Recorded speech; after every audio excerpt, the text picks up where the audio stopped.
Welcome back to Postcard Travels. This time we're off to the Mediterranean island of Malta, and I can honestly say this place is something else. With incredible scenery, amazing weather, and bustling towns, it has something for everyone.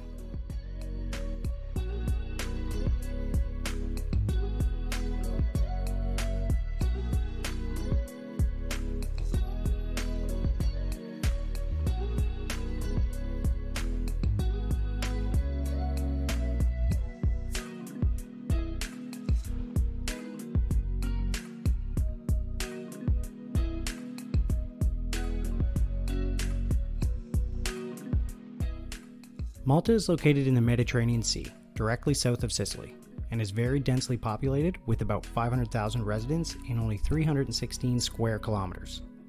It's joined with two other smaller islands, Gozo and Comino. Though very much less inhabited, these other islands offer their own flavor of Malta that can't be missed.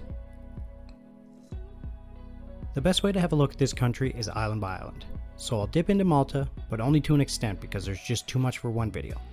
Then I'll have a look at its two neighboring islands, Gozo and Comino. Malta Island is dotted with many villages, all within an hour's worth of driving. It's great for day tripping, especially when the country gets about 3,000 hours of sunshine per year. For being such a small island, each little corner offers something very much different than the rest. I honestly don't think a weekend trip to this island would be enough to really do it justice, unless you're planning on staying within the main city center. Starting in the capital Valletta, you'll find about 6,000 people living there, making it one of the smallest capitals in the European Union. It's an ancient walled city that's nestled amongst other densely populated areas such as Sliema and St. Julian's, which make it seem like part of a larger urban metropolis. It has Fort St. Elmo, St. Paul's Cathedral, and St. George's Square, to name a few hot-ticket items.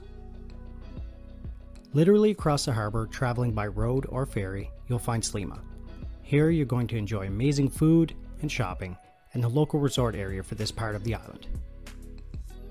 Next to Sliema, you'll come into St. Julian's.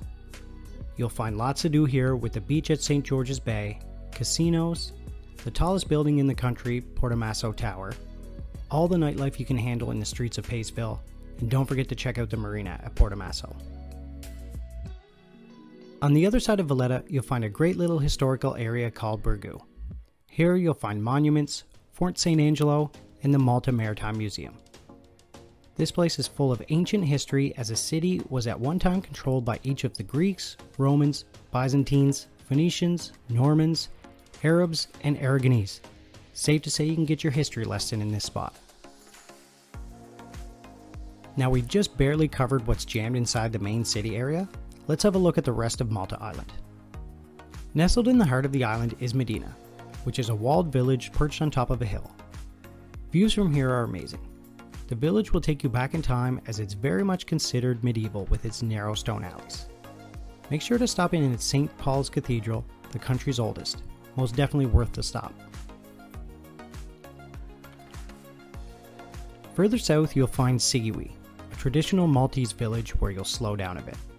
The village has the Sigiwi Fest, or Feast Days, which is a week-long festivity including fireworks, brass band music, and authentic Maltese food.